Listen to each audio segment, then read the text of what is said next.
Assalamualaikum warahmatullahi wabarakatuh. Selamat malam semuanya. Terdengar suara saya nggak nih? Boleh di-unmute, boleh di-chat juga. Kedengeran nggak? Terdengar dong. Oh iya, siap, jelas. Oke, selamat malam semuanya. Balik lagi di acara podcast ke-60 Dr. Video Fake Show. Wow, ya pada malam hari ini hari pertama puasa. Gimana puasanya? Mungkin buat teman-teman yang muslim, selamat berbuka yang kedua ya. Tadi maghrib sudah dibatalkan, sekarang lagi makan besar. Nah, sambil itu juga, marilah kita tetap banyak mencari ilmu ya. Jangan pernah bosan mencari ilmu. Never stop learning. Gitu, kata Fake Show ya. Dan pada malam hari ini kita seru-seruan bareng ya, cari ilmu bareng ini tentang forensik di bidang veteriner. Pematerinya sudah sangat kita kenal juga ya. ini yang daftar hampir 500 orang, jadi kayaknya animonya sangat tinggi sekali dan pada malam hari ini juga sudah ada 160 yang ada bergabung di sini. Terima kasih semuanya, semoga nanti, ilmu yang diberikan oleh pemateri kita menjadi manfaat buat kita semua ya, dan apalagi mencari ilmu di bulan puasa, bulan Ramadan insyaallah pahalanya lebih banyak ya. Ya, dan tak lupa kita sampaikan juga bahwa podcast ke-60 Dr. Bidang Show ini berkolaborasi bersama Amanah Veterinary Services, yaitu klinik hewannya milik narasumber, dan juga disponsori oleh PT Alam Animal Health Indonesia, PT Mulia Karya Vetatama, dan juga didukung oleh Kirana Vet Medica, Aris Pet Center, Green Paw Veterinary Clinic, Halo Vet Ari, dan K1 Animal Care. Terima kasih seluruh supporter, kolaborator, dan juga sponsor yang telah mendukung acara podcast Dr. Bidang Show.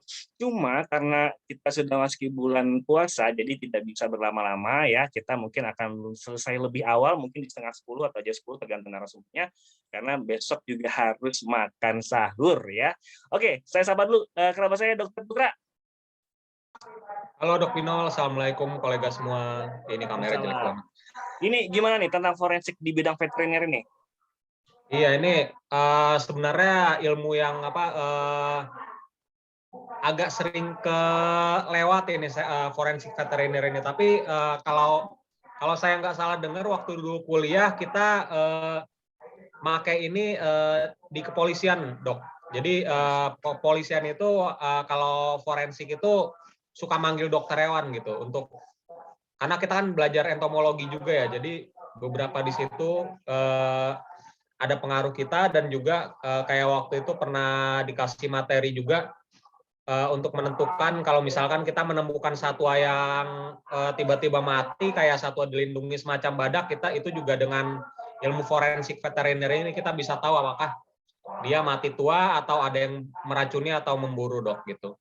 Oke, dan sebenarnya nggak terbatas pada lingkup satwa liar aja ya, tapi bahkan anjing-anjing milik tetangga pun ya yang suka mati diracuni oleh yang nggak suka melihara anjing atau kucing, itu juga sebenarnya bisa dicari tahu dengan menggunakan ilmu forensik veteriner ini ya. Iya, karena sebenarnya kan ini basicnya ilmu patologi, Dok ya, tapi patologi yang diarahkan untuk ke arah forensik gitu. Oke, baik. Terima kasih Dok Putra. Ini tanpa berpanjang lebar lagi, kita coba panggilkan pemateri kita, Dr. Sugeng Dwi Hastono. Assalamualaikum, Dok Sugeng.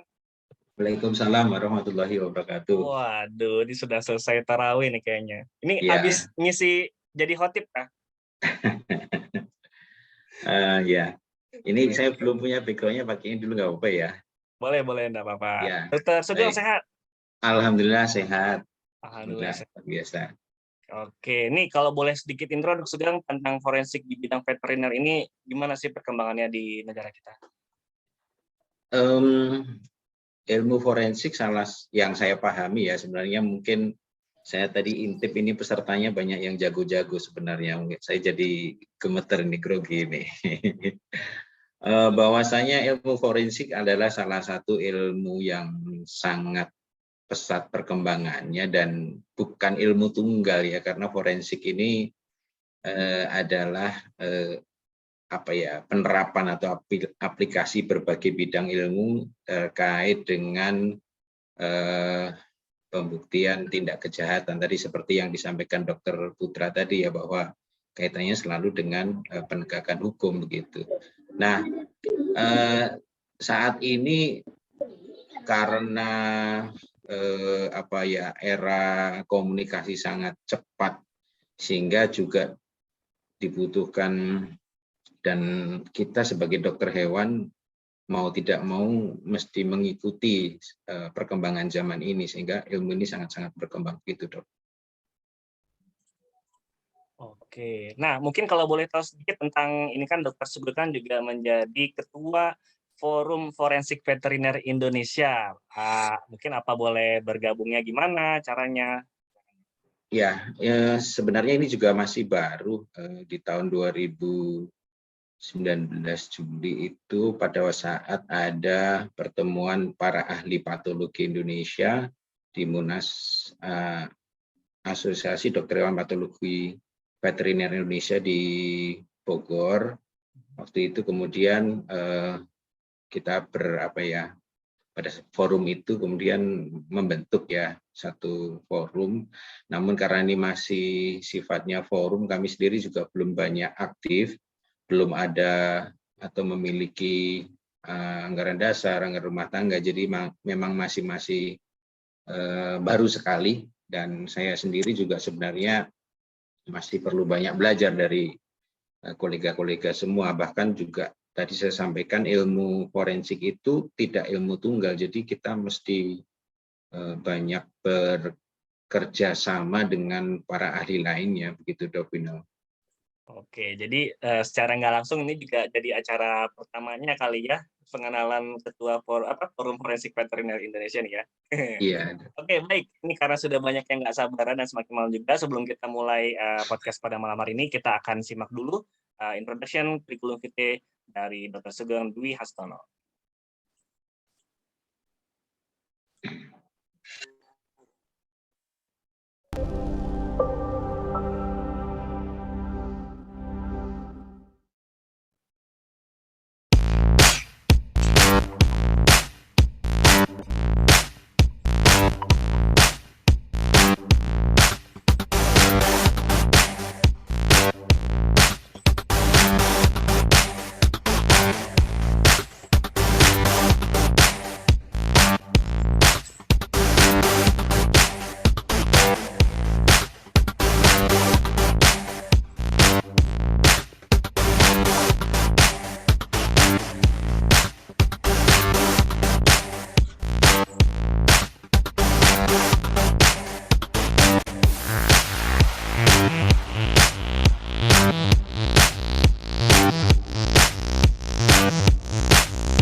Oke, itu tadi sekilas kurikulum vitae dari pemateri kita pada malam hari ini, yaitu Dr. Hewan Sugeng Dwi Hastono, ya, tinggal di Lampung. Ini merupakan alumnus dari Fakultas Kedokteran Hewan Universitas Gadjah Mada Yogyakarta, ya, baik S1 maupun program profesinya. Pada saat ini Dr. Sugeng adalah sebagai Ketua Forum Forensik Veteriner Indonesia, kemudian juga owner dari Klinik Hewan Amanah Veterinary Clinic Services, dan juga dokter hewan dengan peminatan medik konservasi satwa liar, ya. Dan juga tadi kalau kita lihat sekilas di video tadi, Dr. Sugeng ini bisa menangani berbagai jenis hewan, ya, dari pet, eksotik, bahkan sampai wildlife, forensik pun juga bisa, animal welfare juga bisa, bahkan juga menjadi juru sembelih halal. Ini salah satu reference nasional di Indonesia, luar biasa. Salut Dr. Sugeng, ya. Ini masih banyak kayaknya yang bisa kita ambil ilmunya dari Dr. Sugeng ini. Kapan-kapan kita bisa isi lagi. Baik. Untuk podcast ke-60 Dr. Bidang Show pada malam hari ini dengan tema forensik di bidang veteriner oleh Dr. Hewan Sugeng Dwi Hastono, kami persilakan Dr. Sugeng. Baik, terima kasih. Saya izin berbagi. Sebenarnya sekali lagi saya masih perlu banyak belajar di forum ini. Saya lihat ada Dr. Taing, ada dosen kita Dr. Slamet dan lain sebagainya yang juga sangat menguasai bidang ini, ya. Tapi ya karena saya juga ingin belajar lebih banyak, mudah-mudahan nanti banyak yang ngasih koreksi ke saya ini dari apa yang saya sampaikan. Forensik di dunia kedokteran hewan itu, ya, cantolannya kemana sih gitu kan, ini yang menjadi lebih penting, karena ketika kita melakukan suatu aktivitas terkait dengan keahlian bidang kita tidak boleh menabrak aturan gitu, ya. Jadi cantolannya kita ada di cukup banyak, tapi memang dominasinya lebih banyak ke bidang satwa liar atau wildlife, khususnya satwa-satwa yang dilindungi. Karena memang satwa yang dilindungi ini kan bisa dibilang satwa yang tidak ternilai harganya, sehingga upaya-upaya perlindungan gitu, terhadap satwa-satwa Indonesia sangat kuat. Namun demikian juga di bidang peternakan dan kesehatan hewan juga ternyata cukup banyak acuan atau cantolan kita untuk beraktivitas di bidang forensik. Ini adalah skema criminal scientific investigation yang disampaikan oleh Polri, ya, bahwa dalam suatu tindak kejahatan terhadap satwa, kita fokusnya ke satwa ya, itu dokter hewan ada di bagian peran ini, yaitu kita bisa sebagai keterangan ahli atau kemudian juga bisa menerbitkan surat berupa visum et repertum gitu ya. Dan ini oleh penegak hukum, dalam hal ini Polri, kita dokter hewan alhamdulillah sudah diakui keberadaannya, sehingga peran-peran kita mungkin di daerah masing-masing bisa semakin ditingkatkan untuk eksistensi dokter hewan Indonesia khususnya. Nah, di Kitab Undang-Undang Hukum Acara Pidana, bahwa keterangan ahli adalah keterangan yang diberikan oleh seorang yang memiliki keahlian khusus. Nah, ini yang saya cetak tebal ini, dokter hewan dianggap punya keahlian khusus terkait dengan bidang hewan khususnya ya. Kemudian di pasal 7 huruf G, penyidik dalam hal ini Polri, karena kewajibannya punya kewenangan untuk mendatangkan atau mendengarkan keterangan ahli yang diperlukan dalam pemeriksaan satu perkara tindak pidana. Di pasal 179, setiap orang yang diminta pendapatnya sebagai ahli kedokteran kehakiman atau dokter atau ahli lainnya. Nah, ini dokter hewan masuk ke dalam kelompok ahli lainnya karena bunyi undang-undang demikian.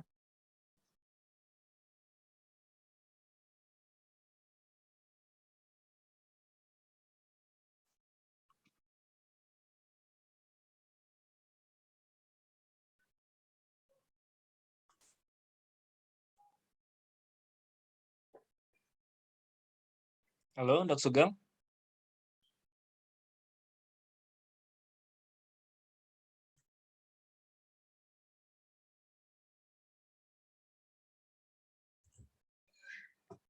Halo.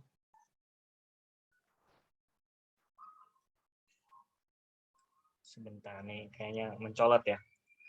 Dok Putra, kopi? Iya, Dok Binul. Maaf tadi sinyalnya ada hilang. Oh gitu. Ya, ya, Mau dari kita aja nggak? Enggak apa-apa. Aman ya? Bisa. Oke, siap. Aman. Apa namanya? Mendung-mendung dikit. Sebentar. Oke. Di pasal 184 bahwa alat bukti yang sah adalah diantaranya yang butir B, keterangan ahli. Yang C adalah surat. Surat di sini definisinya atau didefinisikan sebagai visum et repertum. Di pasal 186, keterangan ahli ialah apa yang seorang ahli nyatakan di sidang pengadilan. Jadi keterangan itu dinyatakan sah kalau di depan pengadilan atau mungkin di depan penyidik ya, penegak hukum. Kemudian pasal 187 ya tadi surat sebagaimana pada pasal 184 ayat 1 huruf C, surat keterangan dari seorang ahli yang memuat pendapat berdasarkan keahliannya mengenai sesuatu hal atau sesuatu keadaan yang diminta secara resmi padanya. Jadi bukan apa namanya terus karena kita tahu terus kita maju sendiri gitu, enggak. Harus ada permintaan resmi dari pihak penegak hukum. Kemudian di undang-undang yang di bidang kita ya, peternakan dan kesehatan hewan, di pasal 47, yang dimaksud dengan visum adalah keterangan tertulis yang menyatakan kondisi, diagnosis, dan prognosis penyakit hewan. Ini saya temukan di bagian penjelasan. Kemudian di pasal 73, pemerintah wajib membina, memfasilitasi terselenggaranya medik reproduksi, medik konservasi dan forensik veteriner.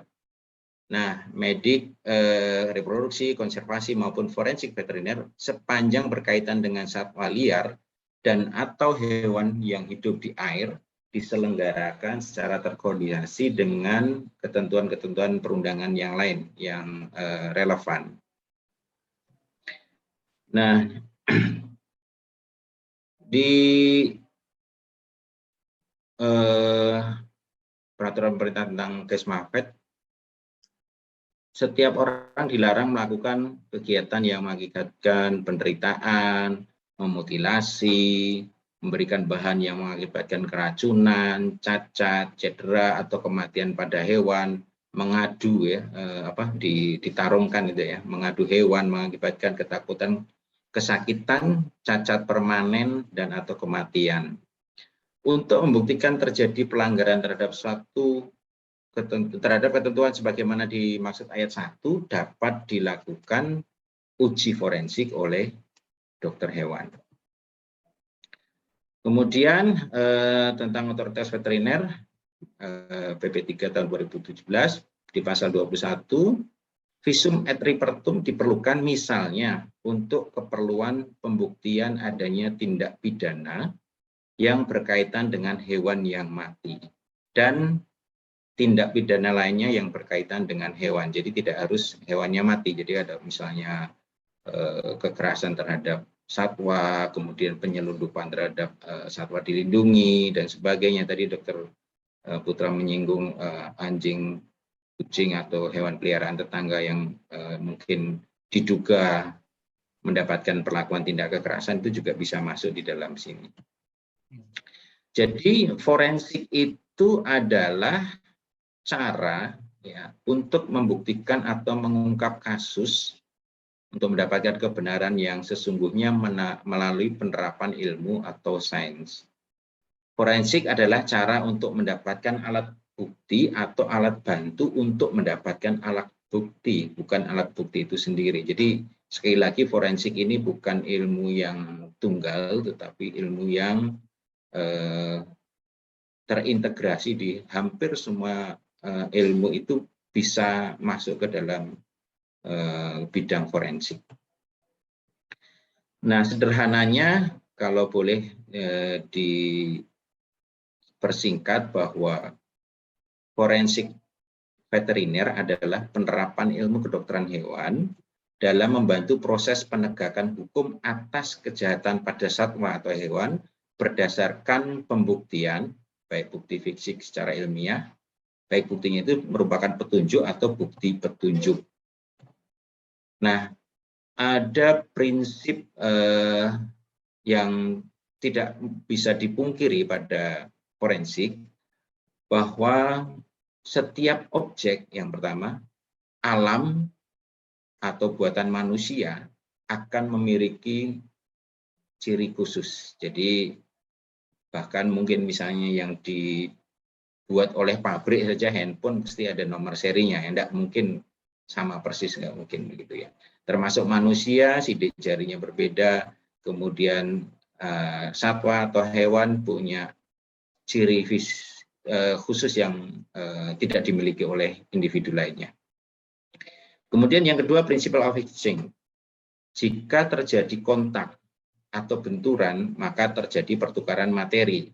Contoh sederhana misalnya kalau kita lihat di film-film gitu ya, kalau kita memegang satu benda begitu, di benda itu, permukaan benda itu ditemukan sidik jari kita, padahal cuma hanya kontak sedikit misalnya begitu.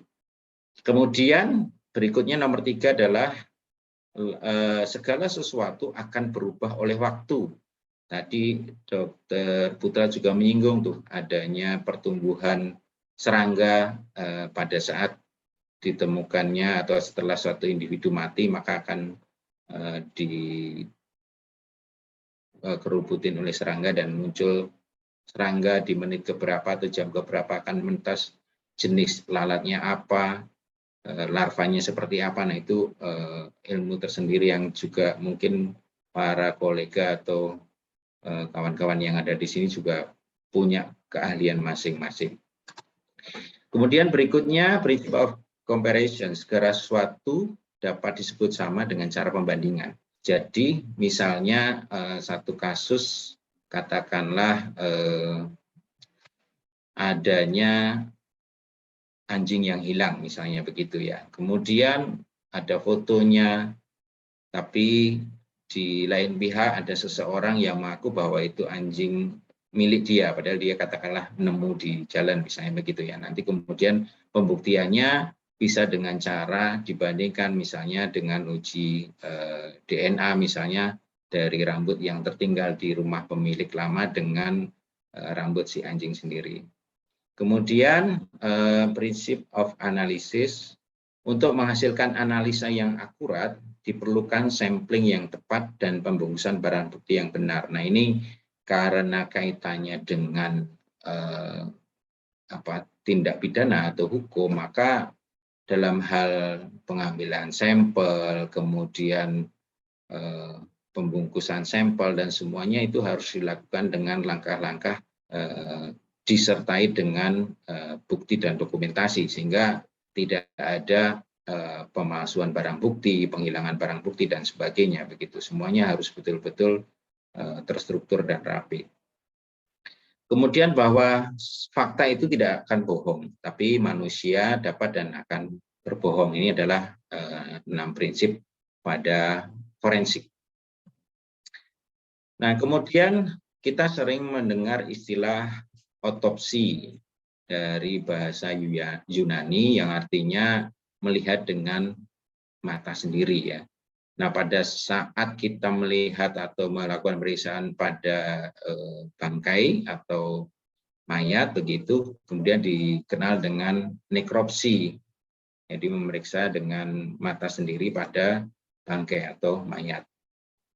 Nah, otopsi itu ada 3. Yang pertama adalah otopsi anatomik. Ini sifatnya untuk pendidikan. Insya Allah semua kita yang pernah mengenyam pendidikan kedokteran hewan itu ngapalin tuh ya, miologi, angiologi, neurologi, osteologi dan sebagainya. Nah itu kan masuk di ranah ini.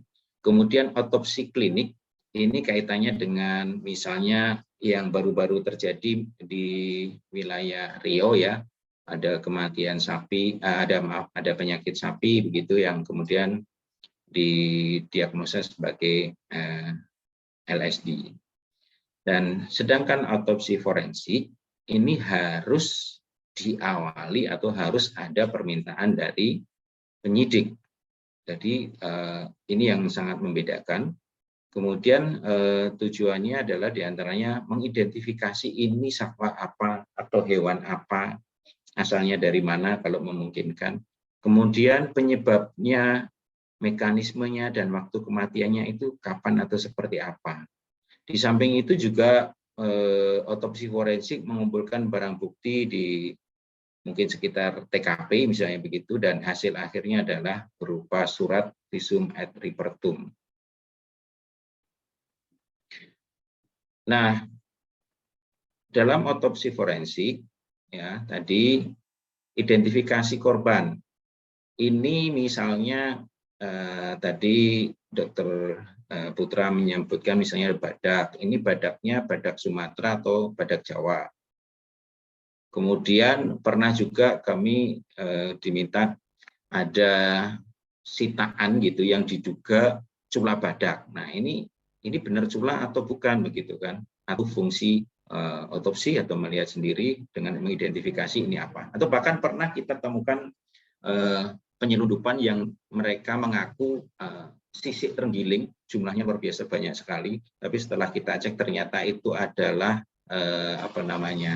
pada keong, itu kalau dia masuk ada yang keras itu apa namanya, saya nggak hafal ya, ternyata itu.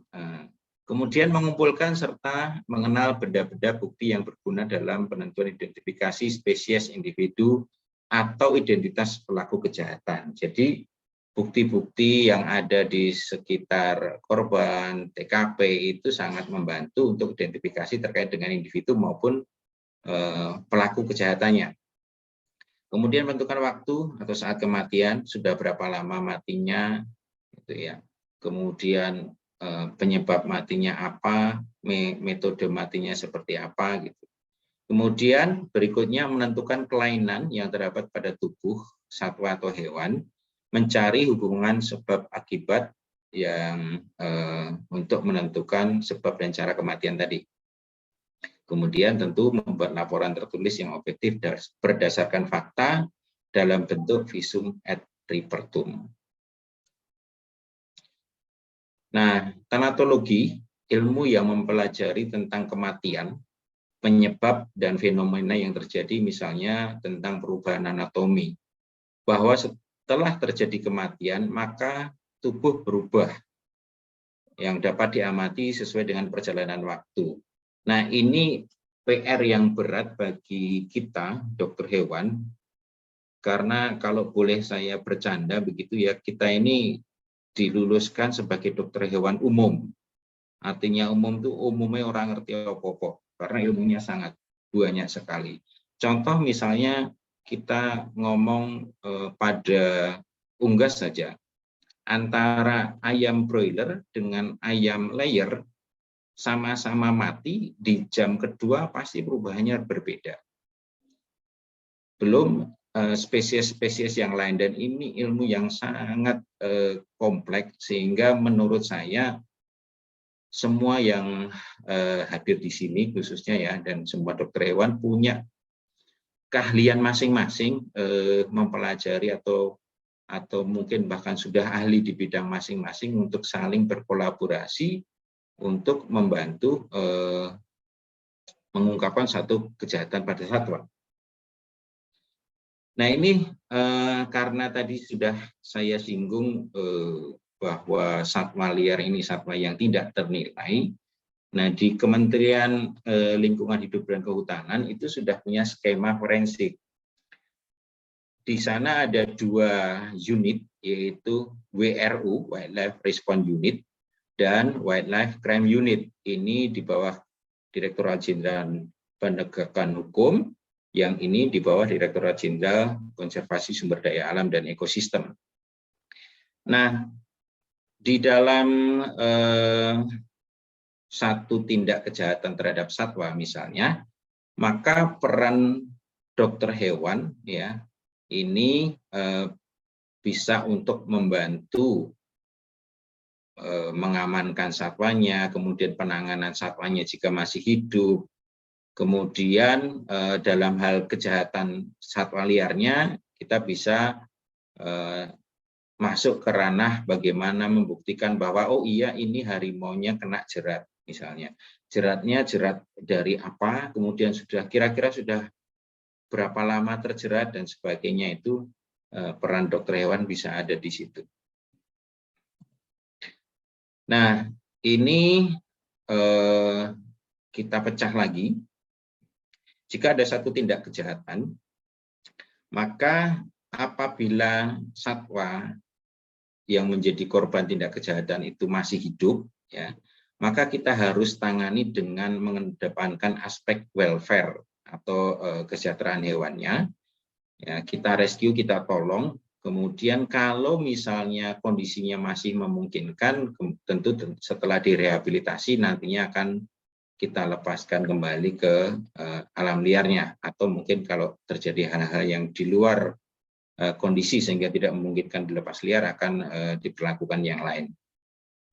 Nah, pada saat penanganan ini juga kita bisa melakukan pengambilan spesimen untuk misalnya tes DNA atau mencari bukti-bukti, mengumpulkan bukti-bukti untuk menentukan siapa pelakunya atau tersangkanya.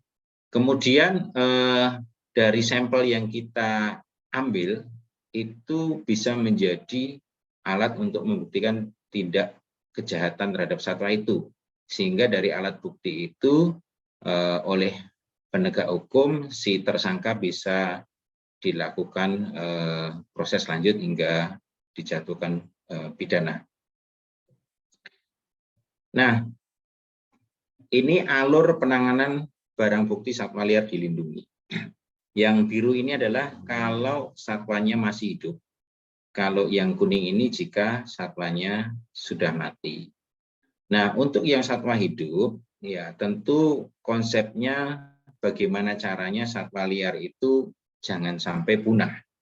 Maka kalau bisa misalnya jumlahnya banyak, tidak harus semuanya dijadikan barang bukti, tetapi cukup secukupnya saja, sisanya tentu kalau bisa direhabilitasi untuk dilepasliarkan kembali, atau kalau tidak mungkin bisa ditangkarkan atau diteruskan atau dititipkan di lembaga konservasi, tapi dengan tujuan akhir nanti kalau hasil penangkaran maupun yang dititip di lembaga konservasi ini bisa beranak pinak, bisa menjadi restocking untuk dilepasliarkan kembali. Nah, untuk yang mati juga tidak harus semuanya menjadi barang bukti, apalagi sering fenomena misalnya harimau, beruang dan sebagainya ini kadang-kadang ya menjadi cindera mata yang tak ternilai, sehingga untuk menghindari hal-hal yang seperti itu maka sampel yang digunakan tidak harus semuanya. Nah, di sini kita dokter hewan punya peran, jadi misalnya membuktikan yang satwa mati, matinya kenapa, kapan, kira-kira data atau fakta yang ditemukan yang lain seperti apa. Nah, kemudian status satwanya ini juga kaitannya dengan forensik, apakah masih layak lepas liar, kemudian kira-kira dijerat di mana, ditembak dengan peluru yang seperti apa dan sebagainya, ini juga kita bisa berperan di sini.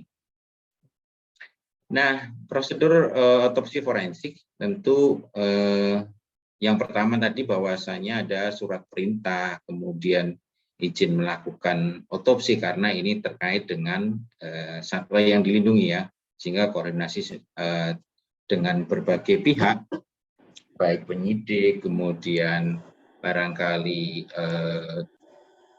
Kementerian Lingkungan Hidup dan Kehutanan atau UPT-nya, kemudian surat perintah tugas bagi yang bukan menjadi tim penyidik gitu. Kemudian persiapan alat bahan otopsi kira-kira mengarah kemana.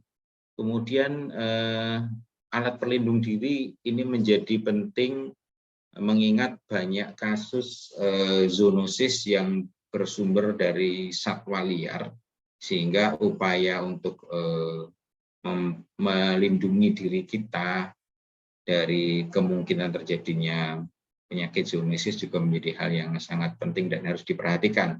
Kemudian alat-alat bahan koleksi sampel, pengawetnya apa, kemudian alat tulis dan dokumentasinya juga harus kita siapkan, sehingga apa yang kita kerjakan secara legal ini spesimen atau sampelnya terjaga dengan baik, barang buktinya terlindungi dengan baik sehingga tidak menyalahi hukum. Nah, kemudian juga kita siapkan SOP otopsi misalnya gajah tentu berbeda dengan ayam, berbeda dengan sapi dan sebagainya. Jadi pekerjaan dokter hewan ini memang sangat-sangat rumit dan sangat banyak.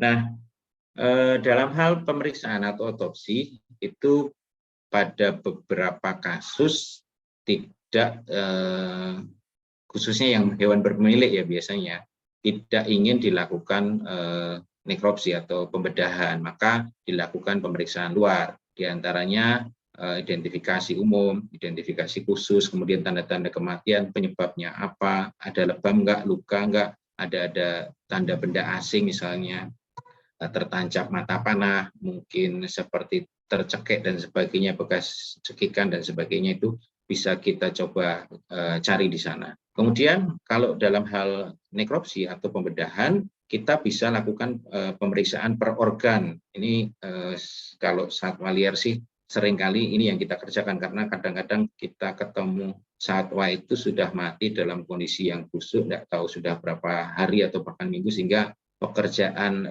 nekropsi pasti sangat dibutuhkan meskipun dalam kondisi yang sangat berat dan baunya lumayan sedap. Nah, dalam hal melakukan kegiatan forensik, tadi saya sampaikan kita tidak bisa sendiri. Banyak sekali ilmu-ilmu lain yang bisa digunakan, ya, patologi, histologi, toksikologi, odontologi, entomologi, balistik, mikrobiologi, DNA dan sebagainya, banyak sekali. Dan beberapa laboratorium yang menjadi rujukan terkait dengan forensik ini adalah Puslab-4, kemudian dulu namanya Lembaga Biologi Molekuler Eijkman, ya, yang kemudian dilebur menjadi BRIN, ini bersama LIPI. Kemudian ini ada PSSP di IPB, ya, kemudian balai veteriner, beberapa balai sudah bisa mengerjakan misalnya PCR, DNA dan sebagainya, itu sangat-sangat membantu. Nah, tujuan forensik veteriner cukup banyak, ya, medico legal. Medico legal itu misalnya begini, contoh sederhananya, misalnya seekor pasien dibawa ke dokter hewan, kemudian katakanlah dioperasi begitu, ya, karena satu sebab, kemudian dipesan tuh si pemiliknya, nanti tolong kontrol sekian hari lagi, tapi ternyata si pemilik tidak datang. Kemudian datang setelah katakanlah 1 bulan berikutnya dan komplain bahwa ini kenapa hewannya setelah operasi kok kondisinya begini. Nah, ini bisa dibuktikan dengan medico legal ini.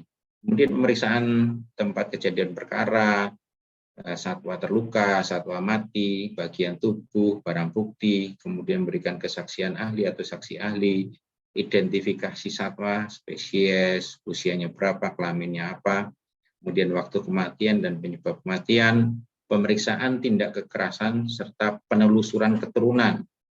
Ini juga bisa dilakukan. Nah, ini saya mendapatkan foto dari sahabat saya, ini Dr. Rosa di Aceh, kematian gajah, ini Dr. Yanti di Bengkulu. Sumatera adalah salah satu, ya, Kalimantan juga ada, di pulau lain juga ada, salah satu wilayah dengan tindak kejahatan terhadap satwa yang cukup tinggi. Nah, ini kita bisa bayangkan, ini gajahnya sudah seperti ini, sudah sangat bau sekali. Kemudian banyak berita yang sebenarnya ada peluang kita untuk membuka kolaborasi lebih baik dengan pihak penegak hukum. Misalnya ini, polisi bingung terima laporan tembak kucing, begitu, ya. Kita bisa mengedukasi, kemudian kita bisa masuk ke ranah untuk forensiknya. Ini gajah Yongki yang gajah jinak sebenarnya. Ini yang mati di 2015. Kemudian kucing mati dicekoi ciu, otopsi jadi pembuktian. Ini diantaranya. Kemudian yang lain juga ada bayi dari orangutan Kope, gitu, ya, mati karena di tubuhnya banyak sekali ditemukan peluru. Nah, ini juga contoh kegiatan yang saya lakukan terkait dengan forensik, diantaranya ini pada beruang dan harimau. Jadi dokter hewan forensik, ya, perannya dalam penyidikan terkait kasus kejahatan satwa liar adalah dengan memberikan keterangan selaku ahli atau dapat menggunakan keahliannya untuk identifikasi dan atau nekropsi, dilanjutkan dengan menerbitkan keterangan hasil nekropsi atau visum et repertum untuk menjadi petunjuk guna mendapatkan alat bukti dan alat bantu untuk mendapatkan alat bukti. Jadi kawan-kawan, kolega, senior saya banyak ini, saya yakin kita semua sangat mungkin akan bersinggungan dengan forensik, ya, tinggal menunggu waktu saja, karena saat ini kejahatan semakin banyak, kemudian mungkin perselisihan antar pemilik, misalnya memperebutkan hak milik, gitu, ya, ini punya siapa, itu juga saja nanti menjadi ranahnya forensik. Nah, di Peraturan Menteri Tenaga Kerja bahwasanya sebenarnya ada auditor forensik. Ini ada 15 unit kompetensi, ya, yang harus dikuasai. Ini menjadi PR kita bersama. Mudah-mudahan ini bisa diwujudkan. Mungkin itu yang bisa saya bagikan para kolega dan sahabat semua, tidak banyak karena sekali lagi saya sebenarnya malu, saya bukan ahlinya di sini ya, saya masih perlu banyak belajar. Mudah-mudahan yang sedikit ini bermanfaat. Saya akhiri, Assalamualaikum warahmatullahi wabarakatuh. Waalaikumsalam warahmatullahi wabarakatuh. Wah, tuh langsung Dokter Andrea, keren sekali materinya, gitu ya. Oke, Dok Sugeng boleh sambil minum dulu nih supaya nggak seret ya. Untung lagi nggak puasa ya. Soalnya tadinya mau dibikin apa ya? Dibikin siang-siang jam 2 gitu habis siang dan sebelum kita berbuka persiapan. Tapi takut narasumbernya seret tengah jalan jadi nggak enak kita pindah ke malam saya. Sambil ngopi biar kuat sampai sore puasanya. Nah, sambil ngopi ya. Baik, silakan kepada rekan-rekan kolega yang ingin memberikan pertanyaan ya. Dr. Putra sudah bisa dibantu? Ini pertanyaan baru pada masuk, Dok. Jadi mungkin sekitar 1-2 menit saya compile dulu ya. Silakan boleh mau tanya via chat ataupun langsung ya, bertanya langsung dengan raise your hand. Kalau nanya langsung lebih asik nih kayaknya nih. Silakan nih. Ya, sambil dikumpulkan Dr. Putra pertanyaannya. Kita mungkin sampai jam 10 Dok Sugeng boleh ya? Boleh. Oke, ini ada yang mau live langsung bertanya, Dr. Taing dari BKSDA Aceh. Wah, ini selalu ini guru saya ini senior saya ini. Iya, dari kemarin juga ikutan terus nih, senang banget nih. Dr. Taing, Assalamualaikum, selamat malam. Selamat malam, Assalamualaikum juga Bang Dr. Binul yang ganteng. Wah. Silakan Dr. Taing pertanyaannya. Koreksi sedikit lah, tapi materinya bagus lah. Cuma ada satu yang kurang, Dok, yang di dasar hukumnya. Di situ PP 7 tentang pengawetan tumbuhan dan satwa, PP 8 tentang pemanfaatan tumbuhan dan satwa. Jadi ditambah PP 8-nya, Dok. Ada, Dok, di slide 7 di situ. Iya, PP 7 jungto PP 8. Oh, ada di belakang ya? Iya, biar ringkes, Dok. Terima kasih dokter koreksinya. Ini senior saya ini, beliau ini mendapat penghargaan dari Polda Aceh. Ini kasus terkait dengan kejahatan satwa sangat banyak ditangani oleh Dokter Taing. Ini harusnya Dokter Taing yang jadi narasumber ini, Dok Binol. Salah ini saya. Ini lagi dipancing dulu, Dok. Oh gitu ya. Saya dokter hewan lama, jadul. Jadi belum ada pendidikan tentang forensik. Cuma basic saya lama di patologi, di biokimia dengan di parasit. Jadi mau terima jadi dosen, lulus di Kementerian KLHK. Jadi saya prinsip-prinsip forensik itu belajar otodidak karena kasusnya harus wajib ditangani. Jadi mengembangkan diri sendiri, Dok. Jadi dengan melihat tulang-tulang saya tahu ini jenis satwa apa. Jadi karena faktor kebiasaan aja. Udah hampir 60 kasus ini ditangani. Luar biasa. Tuh 60 kasus, Dok Binol. Ini harus jadi narasumber selanjutnya nih. Ya. Siap-siap diteror. Vonis juga tinggi-tinggi karena forensik saya kuat. Jadi di KLHK itu sedikit dokter hewannya dan dokter hewannya juga tidak berani fight. Sebenarnya dengan adanya Dok Sugeng ini, jadi misalnya BKSDA-nya tidak punya dokter hewan, bisa kepolisiannya dianjurkan untuk ngambil dokter hewan yang dari bidang maksudnya dari peternakan ataupun praktisi. Jadi itu untuk membantu apakah satwa itu matinya faktor ditembak, dijerat, ataukah dibunuh. Karena banyak kasus yang kita ketahui kan kalau satwa itu sebelum mati dan sesudah mati secara forensik sangat mudah melihatnya. Karena kalau dia mati ada meninggalkan bekas, kalau dia mati kena disiksa, dipukul, dibunuh, pasti meninggalkan bekas. Tapi kalau dia mati wajar, dia juga meninggalkan bekas. Kalau dia matinya karena tidak sakit, dia tidak begitu bau. Kalau matinya sakit, dia akan sangat bau. Itu prinsip-prinsip dasar patologi itu yang wajib diketahui. Dan ini peluang dari adik-adik kita, kalau misalnya BKSDA-nya perlu. Karena kalau kami itu, saya kan bukan dokter hewan di KLHK-nya. Jadi merangkat dokter hewan. Jadi kalau diperlukan hanya minta ahli aja, nggak perlu dokter hewan, ya udah include dan gratis dokter hewannya. Luar Wah, biasa. Jadi PEH itu pengendali ekosistem Ekosistem hutan A5 dia. Ada 4. ekosistem hutan. Jadi avatar tuh Dok, ada air, kayu gitu. pengendali Harus semua ya. dikendalikan semuanya. Berbender. Udah 4B saya nih. Jadi sekarang lagi ikut pelatihan kepemimpinan sampai bulan 9. Jadi jadwalnya padat. Begitu saya lihat Dok Sugeng langsung lihat Waduh, wah, Wah, luar aduh. biasa. Terima kasih Dok. Ini Ayo senior kita. adik-adik.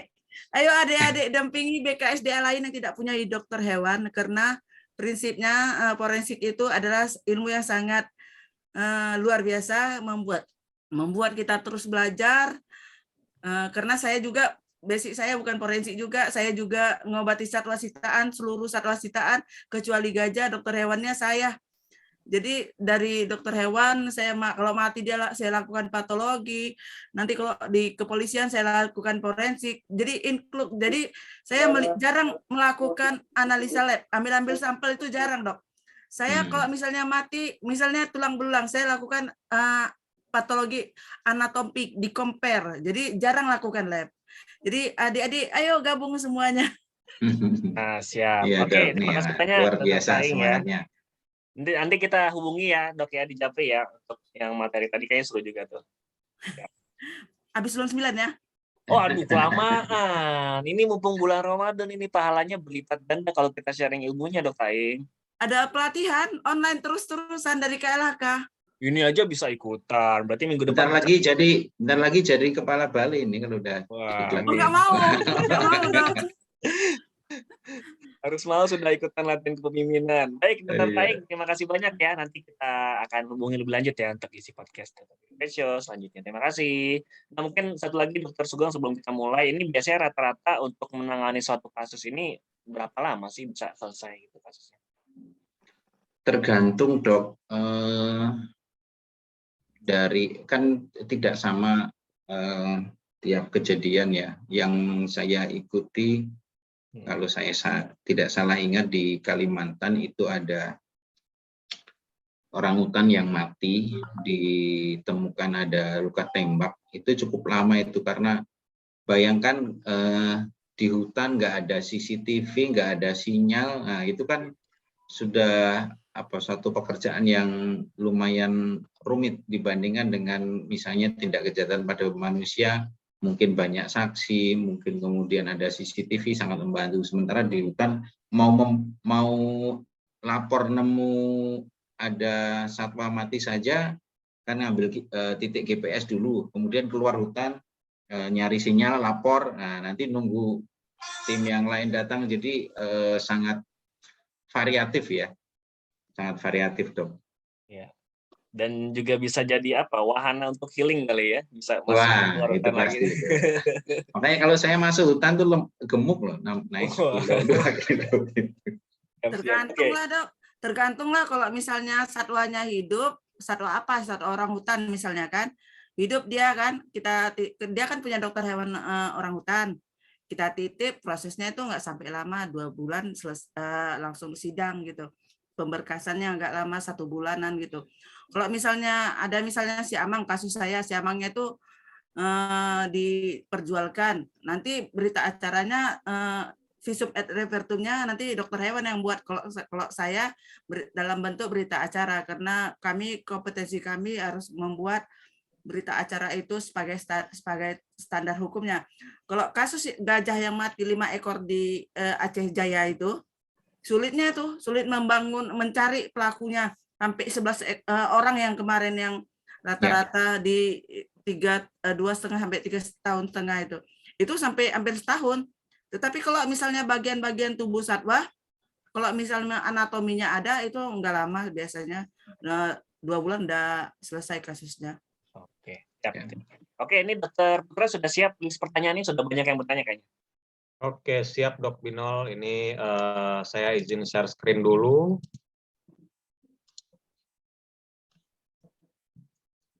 Oke, ini pertanyaan pertama Dok Sugeng. Jadi nanti saya akan tanyakan dan kita jawab per penanya Dok ya. Pertanyaan Ya, pertama ya. ini dari Dr. Hendrik, bagaimana cara menentukan waktu kematian dari satwa untuk misalkan berapa hari kematiannya? Kemudian pertanyaan kedua, untuk larva dari lalat, bisakah dijelaskan untuk jenis dan umur lalat untuk menentukan berapa hari kematiannya, Dok? Wah, Silakan, ini. Dok. Baik, terima kasih Dok Hendrik. Ini pertanyaannya berat. Untuk yang menentukan kematian satwa, tadi seperti yang saya sampaikan itu beda satwa pasti beda itu ya. Mesti dilihat, tapi ada istilah yang umum yaitu lebam. Ya, lebam yang ditinggalkan atau mungkin dari kekakuan. Kalau dia masih belum kaku, itu mungkin kurang dari 2 jam. Kaku tapi masih mudah diluruskan kembali, mungkin kurang dari 12 jam. Kalau lebih kaku lagi mungkin lebih dari 24 jam dan sebagainya. Jadi memang tadi yang disampaikan Dr. Taing ya, bahwa sebenarnya kesempatan kita belajar tergantung dari pengalaman. Kebetulan Dr. Taing beliau bertugas di BKSDA Aceh, hampir setiap hari ada kasus yang ditangani sehingga beliau sangat hafal sekali. Jadi beda antara misalnya satwanya unggas atau aves ya, aves kemudian reptil kemudian mamalia pasti berbeda. Sehingga sangat sulit untuk sekedar dijawab sekarang, oh sekian jam begini, agak sulit ya.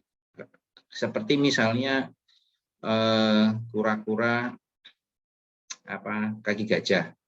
Nah, kalau kura-kura ini kan hewan berdarah dingin gitu ya. Nah, kalau dilihat masih hangat atau enggak kan susah. Kemudian cangkangnya keras. Nah, sehingga sekali lagi tadi saya sampaikan ilmu forensik ini ilmu yang sangat berkembang. Saya sendiri masih harus banyak belajar, Dok. Termasuk yang larva lalat ini juga dipengaruhi lokasi, misalnya di rawa, di laut, di pantai ya, kemudian di hutan. Itu akan berbeda jenis lalatnya, dan masing-masing lalat itu punya waktu menetas yang berbeda.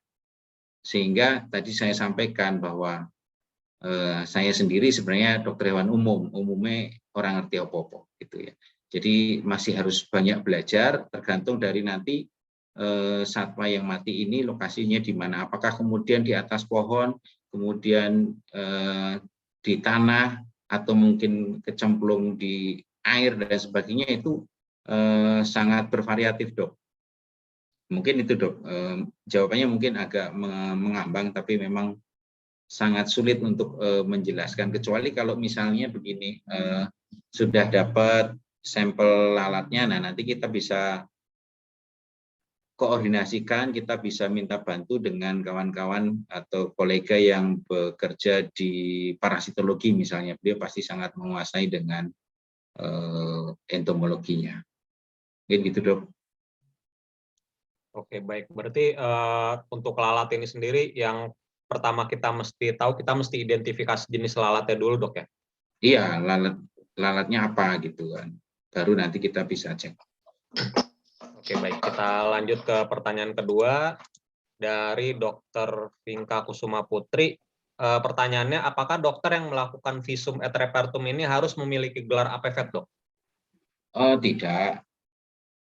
Jadi kalau kaitannya dengan forensik, syaratnya cuma satu, yaitu ada permintaan tertulis dari penyidik. Meskipun dokter hewannya bukan atau tidak memiliki gelar ini, tidak apa-apa. Yang penting ada permintaan tertulis dari pihak penyidik, karena itu kaitannya dengan pembuktian hukum, Dok.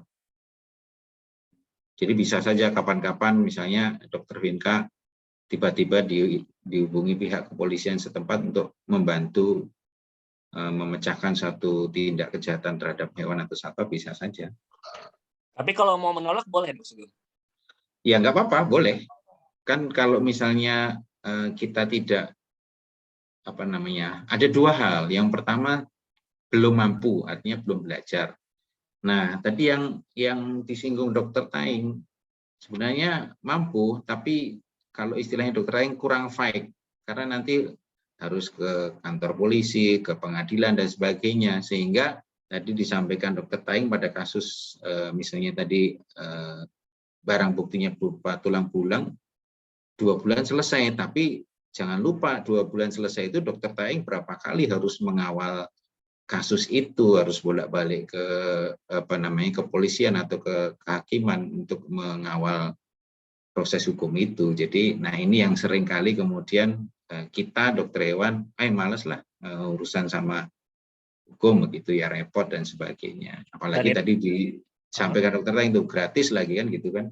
Nggak dibayar ya, malah ngeluarin duit ya. Iya kan bolak-balik ke kantor polisi, ke pengadilan, kemudian waktu dan sebagainya, pemikiran. Memang butuh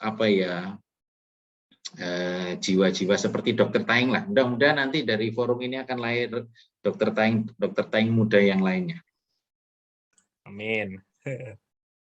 Oke, baik. Kita lanjut dok ya, pertanyaan berikutnya dari Dr. Yanuar Prakosa. Ini untuk pelaksanaan pemeriksaan forensik, apakah ada pendidikan lagi secara akademis atau pendidikan secara ONT, dan kemudian kalau misalkan kita ada kolega yang ingin mendalami forensik ini, bagaimana kita cara mendapatkan pendidikannya, dok? Silakan. Baik, bahwasanya secara umum kegiatan forensik ini memang lebih dekat dengan kegiatan patologi. Nah, maka saat ini yang mengembangkan tentu di ONT di PDAI adalah Asosiasi Dokter Patologi Veteriner Indonesia. Nah, mungkin nanti bisa menghubungi ONT ini, nanti japri saja. Karena saya sendiri juga bukan orang patologi, kalau kita kan praktisi saja. Kalau bahasa guyonnya praktisi itu carinya yang praktis-praktis, makanya disebutnya praktisi. Gitu dok. Nah, dan pendidikannya saat ini mungkin saya termasuk yang kurang update, karena yang saya tahu mungkin banyak pelatihan-pelatihan yang sistemnya online begitu ya. Cuman saya agak susah untuk membayangkan belajar forensik secara online itu, yang tidak online aja kadang-kadang bikin otaknya mendidih gitu. Kalau pakai online tambah lagi gitu dok. Saya tambah boleh dok? Boleh dok, silakan dok. Kalau untuk mengetahui berapa lama atau berapa waktunya yang harus kita tentukan itu tergantung hewannya, betul dok? Tergantung lokasinya, betul. Kayak kasus viral kemarin yang anjing Canon itu nggak ada dokter hewan yang berani untuk forensiknya. Akhirnya karena di kawasan saya diajak, tolong bantu kami Polda Aceh Butaing baik. Jadi saya ajak teman dari Unsia, itu pun pada ketakutan tuh dokter-dokter dosen-dosen patologinya. Jadi saya ajak satu dokter awal, kamu harus ikut, saya bilang, karena nanti kamu harus menjadi ahli forensik, saya bilang kayak gitu. Saya ajarkan prosedur hukumnya, apa yang harus dilakukan sebagai standar prosedur hukum untuk masuk pengadilannya kan.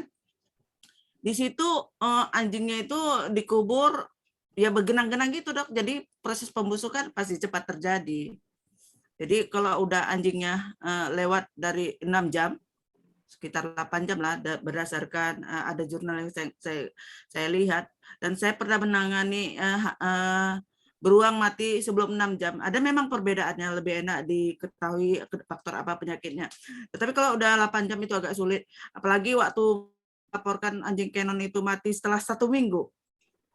Waktu kami datang, karena analog saya harimau-harimau yang mati dibunuh untuk diperdagangkan itu di tulang-tulang dia dikubur dulu untuk mengambil tulang-tulang yang bersih. Jadi jangka waktu penguburan itu yang paling bagus itu efektif 3 bulan. Dan paling bagus tulangnya apabila ditanam di tanah pasir. Jadi waktu itu polisinya nanya saya, Bu Taing ini kayak mana mereka mengadukan kasus Canon. Saya bilang untuk melihat kasus Canon ini udah lewat 1 minggu, kita tidak dapat menentukan langsung Canonnya kena apa. Saya bilang kayak gitu. Jadi gimana? Ya faktor yang harus kita ketahui, mereka pakai kayu, adakah pemukulan di kepala mengakibatkan kepalanya retak? Adakah pemukulan di rusuk sebelah jantung menyebabkan kena jantungnya, rusuknya retak gitu kan. Jadi saya harus menunggu minimal 1 bulan. Setelah 1 bulan dia akan mengalami proses autolisis secara sempurna. Dari proses autolisis juga kita mengetahui itu kena diracun atau tidak, itu sangat mudah lah menentukannya. Kemudian kita telusuri namanya, ternyata tidak ada tindak penganiayaan di situ, memang anjingnya matinya karena bloating. Jadi anjingnya itu tidak pernah divaksin, anjingnya dikasih makan telur sama nasi setiap hari, telur mentah dikocok. Bayangkan kalau kita makan telur pakai ceplok telur orang Padang itu kan tebal itu. Gitulah tiap hari dikasih, apa enggak anjingnya langsung kena bloating, karena anjing juga memakan bangke, sering bloating. Jadi faktor-faktor yang itu yang menyebabkan kematian. Jadi itu yang perlu kita tahu ke standar di forensik di apakah barang buktinya itu mati wajar atau tidak. Kenapa matinya, analognya kemana, itu paling penting. Gitu sih. Jadi berapa lama atau lama itu tergantung lokasi. Kalau gajah sebulan, ya kasus di Aceh Jaya, sebulan baru dia meledak. Kalau 2 minggu masih bisa diketahui. Gitu sih, Dok. Betul. Terima kasih Dokter Aeng tambahannya. Jadi kuncinya kalau bahasa ini ya, bahwa kematian itu ada 3 penyebabnya. Yang pertama kaitannya dengan napas ya. Kalau gagal napas mati. Yang kedua adalah otak. Mati otak ya mati.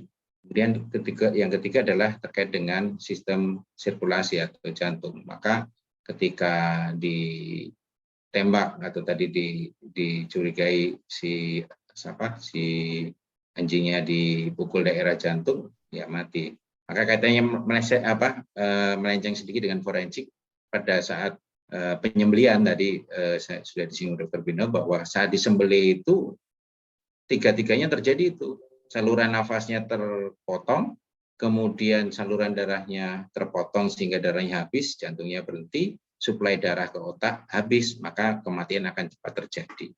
Jadi tambahan atau kuncinya bahwa kematian itu ada 3 itu. Maka kalau misalnya digigit satwa atau orang dicakar beruang pun usus keluar selama perdarahannya nggak ada, kemudian diafragmanya aman, ya mungkin tidak langsung mati saat itu, akan butuh proses dan seterusnya. Terima kasih Dokter Taing, memang beliau ini senior kita ini. Oke, baik. Kita lanjut Dok ya. Pertanyaan berikutnya dari Dr. Yosep ini. Pertanyaannya, jika ada pet lover dengan maksud mau memeriksakan hewan yang tiba-tiba mati ketika selesai tindakan medis di klinik lain, ini apa yang harus kita lakukan jika ternyata kolega kita melakukan kesalahan? Apakah kita harus laporkan atau bagaimana, Dok? Terkait dengan hubungan kita antar kolega ini. Iya, jadi gini, karena ini kalau membaca kalimat ini masuknya ke otopsi klinik ya, otopsi klinis ya, untuk mencari penyebab matinya. Nah, di dalam yang saya pahami untuk status hewan, kita kan ada anamnesa. Nah, anamnesa ini tentu menjadi penting sebelum kita melakukan otopsi, karena ini sekali lagi kalau tidak ada perintah atau permintaan tertulis dari pihak penyidik, jatuhnya bukan forensik. Kalau misalnya ada 2 kan, kalau misalnya si pemilik hewan ini kemudian jujur mengatakan bahwa ini habis ditangani di dokter lain, misalnya begitu ya, maka tentu paling baik adalah kita menyarankan untuk bertanya kepada dokter yang menangani sebelumnya, karena kan kita tidak tahu persisnya. Nah, tapi kalau yang repot si pemilik ini nggak mau jujur, nggak tahu, ini tahu-tahu aja mati misalnya begitu ya. Ternyata kemudian beginilah dijadikan untuk diviralkan begitu ya. Nah, ini memang kita harus berhati-hati, dimulai dari anamnesa dulu. Kalau anamnesanya kuat, diharapkan mereka menjadi jujur. Pernah kita temukan untuk otopsi klinik, jadi ada seekor hewan itu dijual di pet shop, kemudian dibeli oleh seseorang misalnya begitu, kemudian si pembeli ini komplain ke pet shop karena anjingnya mati. Nah, kemudian saya diminta melakukan otopsi, dan dari otopsi saya ketahui atau bisa diketahui bahwa anjing ini habis diinfus. Nah, ketelitian, kehati-hatian dalam melakukan proses otopsi juga sangat penting. Artinya kita sih tidak, kan kalau misalnya dari kasus ini kita otopsi nih, anjingnya mati, dilakukan tindakan di klinik lain. Kan kita tidak mengatakan, oh ini gara-gara si dokter A, begitu. Bukan, tapi ini dari otopsi penyebab matinya adalah ini, misalnya begitu kan.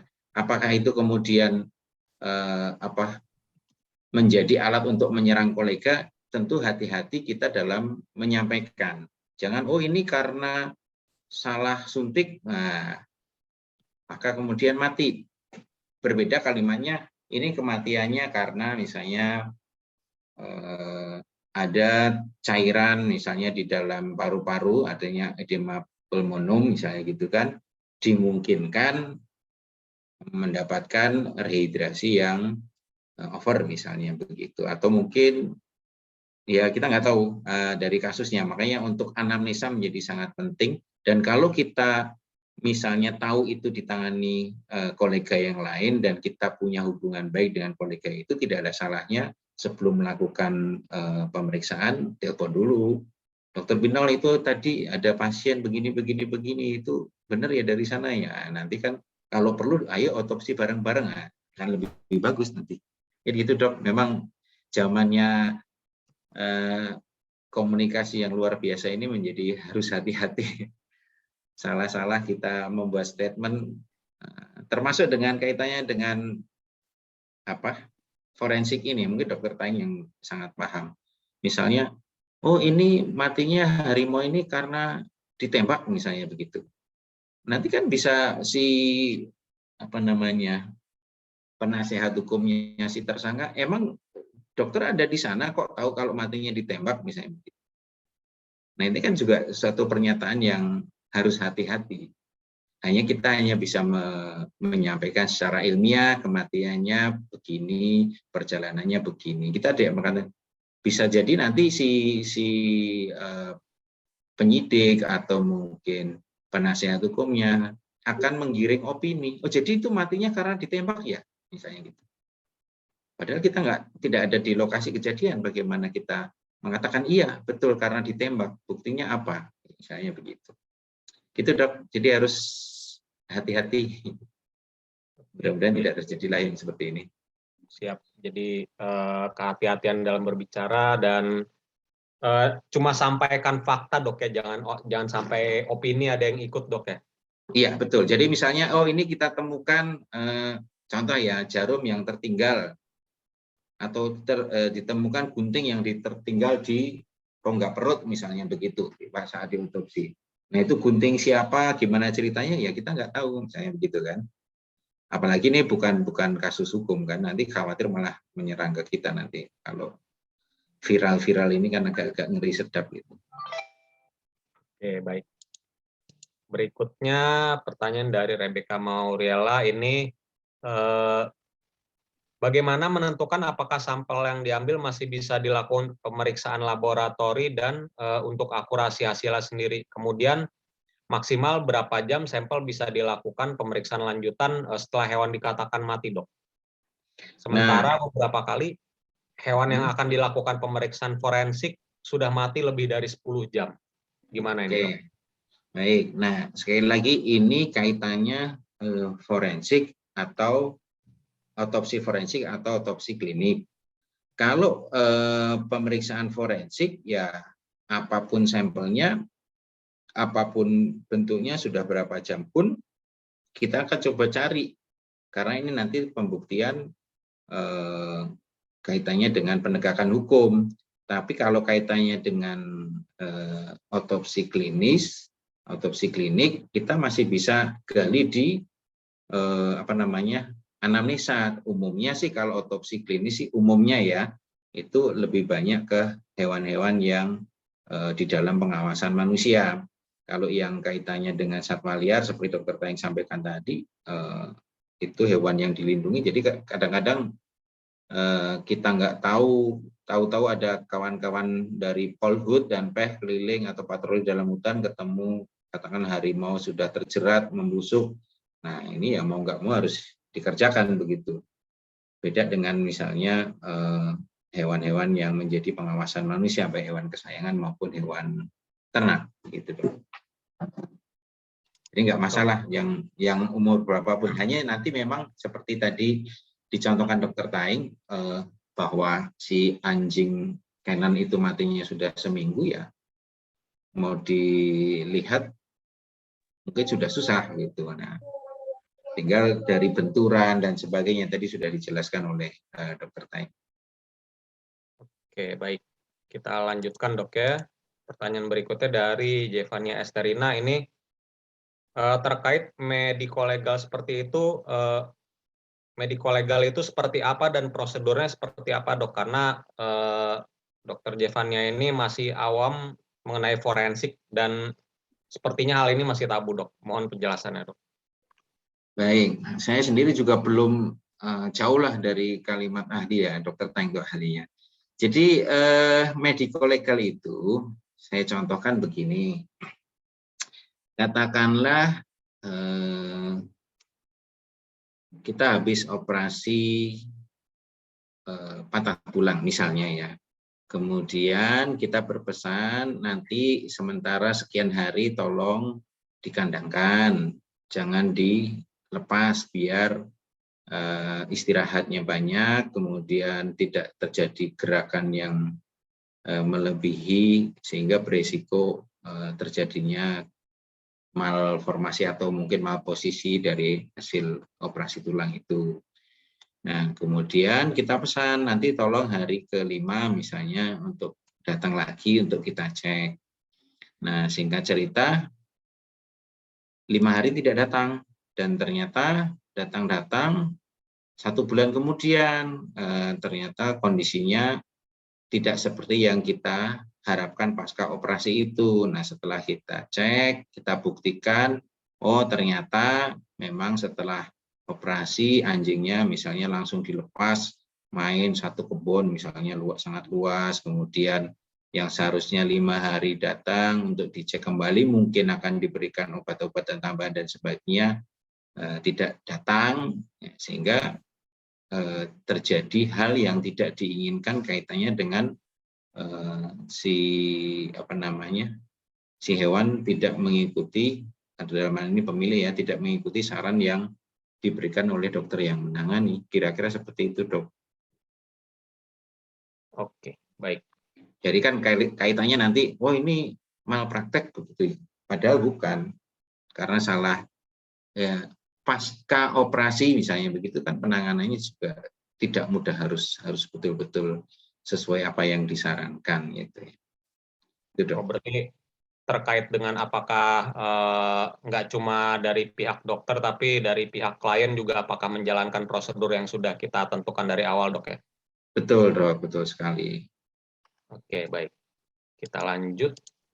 Pertanyaan berikutnya dari Dr. Linda, ini dari mana kita bisa mendapatkan keterangan bahan aktif dari racun tikus yang beredar di Indonesia, dok? Kalau yang saya tahu sih di setiap kemasan, yang kecuali kalau saya malah baru dengar juga ini merek racun tikus ini ya. Di dalam racun tikus misalnya di situ tertulis sih zat aktifnya apa gitu, karena kan kalau yang obat-obat jatuhnya obat-obat pertanian karena dia untuk pengendalian hama ya, itu di sana akan memuat nama obatnya apa, kemudian kandungan zat aktifnya apa dan berapa persen. Kadang-kadang dia akan tulis juga antidotanya, Kemudian ada kalau yang produk-produk legal ya, dia akan tulis prosedur penanganan seandainya terjadi keracunan, penanganan awalnya seperti apa, biasanya akan ditulis. Nah, kan racun ini ada banyak. Saya sih bukan ahli toksikologi, saya malu mungkin di sini ada banyak dosen-dosen farmakologi, toksikologi ya. Ada yang sifatnya neurotoksin, ada yang mengencerkan darah, membekukan darah dan sebagainya, banyak sekali. Jadi mesti kita lihat, misalnya ada yang menggunakan potasium, ada yang menggunakan bradivakum, ada lagi apa ya, saya nggak hafal ya. Ada banyak sih dok, jadi harus kita lihat. Nah nanti juga itu akan membedakan proses kematiannya. Misalnya membuat racun kotak, maka begitu makan nggak lama dia akan mati di tempat, misalnya seperti itu. Ada yang bikin dia mencari sumber air karena sensasinya terbakar sehingga dia ingin minum, misalnya seperti itu. Miawang ini di daerah mana ya? Kalau di Lampung nggak ada. Dokter Linda di ini Tangerang Selatan. Di mana dok? Tangerang Selatan ini Dokter Linda Chin. Oh, dok. Oh, iya Dokter Linda ya. Waduh, saya malah baru dengar ini. Ini pertanyaan Dok Linda mungkin maksudnya itu dok ya Pak. Jadi mungkin daftar zat aktif racun tikus yang beredar di Indonesia. Jadi misalkan kita mau kirim rujukan ke lab, kita tahu akan minta apa ke lab gitu. Misalkan periksa untuk warfarin atau apa gitu dok. Ya, jadi gini dok. Seringkali kita kan nggak tahu nih jenis racun yang diduga apa gitu ya. Kalau mau gampang ya minta aja dilakukan pengujian beberapa spesimen diduga racun begitu kan. Nanti mereka akan melakukan ya memang menjadi banyak kriteria ininya pemeriksaannya. Artinya mungkin dari sisi biaya menjadi lebih besar karena kita tidak tahu secara spesifik misalnya begitu kan. Dari sampel lambung misalnya begitu. Karena kalau racun tikus kan dimakan ya oleh tikusnya. Oke, baik. Kita lanjut lagi dok ya. Pertanyaan berikutnya dari Dr. Zul nih. Jadi beliau pernah ngobrol sama vet dan penulis buku tentang forensik yaitu Dr. Munro di konferensi Animal Welfare dan Animal Abuse. Ini sumber bacaan Animal Abuse and Unlawful Killing Forensic Veterinary Pathology. Jadi untuk kolega sekalian kalau cari buku bisa dicatat nih dari Dr. Zul nih. Makasih dok. Ini beliau ini salah satu penggerak animal welfare di Indonesia ini. Beliau S2-nya dari Bristol ya. Animal welfare nih. Terima kasih dok informasinya. Sangat bermanfaat ini. Kita lanjut. Oh, udah habis. Oke, baik. Ini oke. Baik, dengan ini sesi tanya jawab sudah selesai. Semua pertanyaan sudah disapu bersih ya, Dok Sugeng ya. Terima kasih Dok Sugeng dan juga terima kasih kepada kolega sekalian yang sudah bertanya dan ikut memeriahkan sesi tanya jawab ini. Dengan ini sesi tanya jawab saya akhiri, saya kembalikan kepada Dr. Binol. Silakan, Dok. Thank you very much Dr. Dermawan Saputra sudah mulai sesi Q&A karena besok juga harus sahur ya. Jadi kita tidak bisa berlama-lama, sudah pesan dari sponsor nih ya. Halakannya jadi pindah ke sini, Dr. Sugeng nggak apa-apa ya. Siap. Oke, Dr. Sugeng terakhir kita boleh minta closing statement-nya nih terkait materi pada hari ini. Aduh, apa ya? Forensik ilmu yang sangat berkembang. Menjadi tantangan sekaligus tuntutan bagi kita dokter hewan untuk mendalami ilmu ini karena di kemudian hari pasti akan terpakai ilmu-ilmu ini. Mungkin itu aja dok. Oke. Karena basicnya juga sangat penting terutama buat kolega praktisi ya. Saya kasih masukan ya Dok Dwinol. Boleh sedikit saja nih Dokter Taing biar besok Ya. nggak telat sahur. Di Indonesia belum ada ahli forensik. Aha. Jadi semua semua memiliki kesempatan untuk menjadi ahli forensik dan terus belajar. Itu sih. Ya. Luar biasa. Dan semuanya juga bisa diarahkan ke forum Forensik Veteriner Indonesia ya, Dok Sugeng ya. Boleh ya. Oke, silakan. Jadi kalau kolega ada yang tertarik untuk join di forumnya, boleh langsung mengontak ya via Instagram @amanah_veterinary_services, itu punya Dr. Sugeng. Itu bisa ditanya-tanya bagaimana mekanisme menjadi anggota forumnya. Pun kalau misalnya nanti menghadapi kasus yang perlu digali secara forensik ya, secara hukum dan legal, ini misalnya kita belum siap, boleh tuh langsung kontak Dr. Sugengnya ya, Dok. Kita butuh bantuan dan kita mau refer berbagai kasus melalui forum Forensik Veteriner Indonesia. Itu boleh ya Dok Sugeng ya? Insya Allah nanti Dokter Taing juga siap backup tuh kaitannya dengan satwa liar tapi ya. Ya, siap. Oke, baik. Terima kasih banyak Dokter Hewan Sugeng Dwi Hastono yang telah berkenan berbagi kepada kita di podcast ke-60 Dr. Bidyo Pet Show pada malam hari ini. Ini mungkin tidak banyak yang bisa kami apresiasikan kepada Dr. Sugeng ya. Ini mohon diterima Dok sertifikat apresiasi telah menjadi Terima kasih narasumber. Dokter. Ya.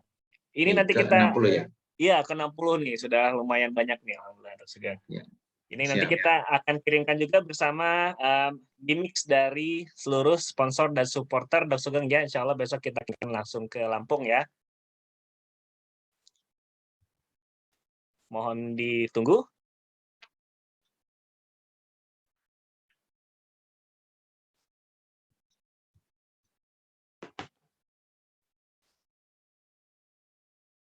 Halo Dok Put. Waduh nih, masalah koneksi nih. Sebentar ya. Siap. Dok B, Dok Putra udah diberi kesempatan berbagi ilmu. Padahal ilmu saya juga masih jauh dari cukup nih, masih. Banyak ya Dokter Hewan Sugeng Dwi Hastono ya setelah Terima kasih berbagi. kembali, Dok. Siap, telah berkenan berbagi pada acara malam hari ini ya. Ini kita mohon izin juga untuk rekaman videonya. Kita akan posting di YouTube channel Dr. Bidyo Pet Show ya Dok ya. Ya. Oke. Ini sudah jam 10. Yang lain lebih jago-jago banyak nih, nggak tahu kawan-kawan. Suka gitu. Oke. Baik, terima kasih banyak ya Dokter Hewan Sugeng Dwi Hastono ya. Terima kasih kembali, Dok. Siap, telah berkenan berbagi pada acara malam hari ini ya. Ini kita mohon izin juga untuk rekaman videonya. Kita akan posting di YouTube channel Dr. Bidyo Pet Show ya Dok ya. Ya, izin kini sudah jam 10, kita mau ngopi dulu biar kuat bangunnya sampai sahur. Makasih semuanya. Assalamualaikum warahmatullahi wabarakatuh.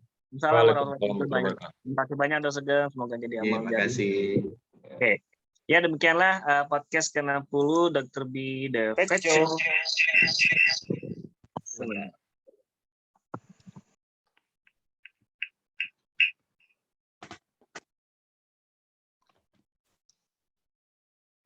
Oke, ini ada Eko dari sana, kayaknya double koneksi ya. ya. Sudah Lanjut, terdengar belum Dok? Udah Dok.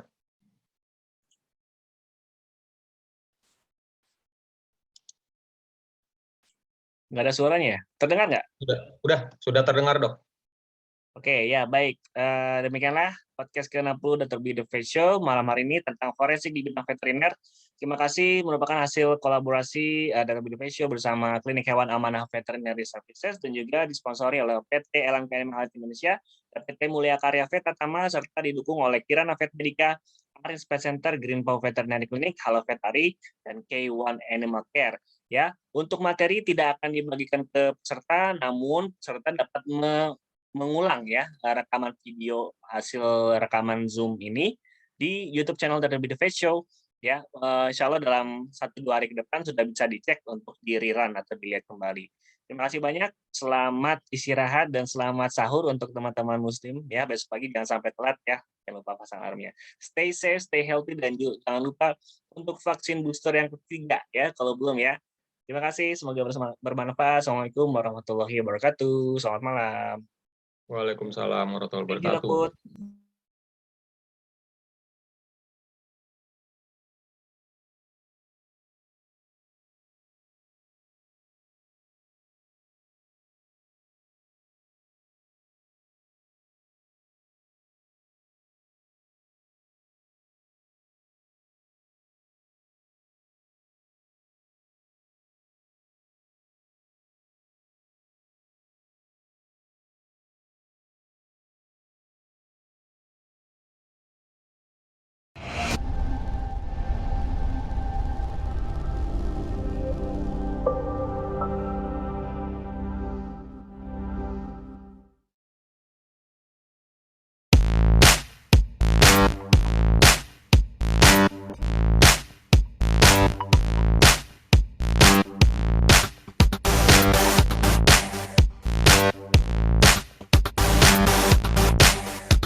dan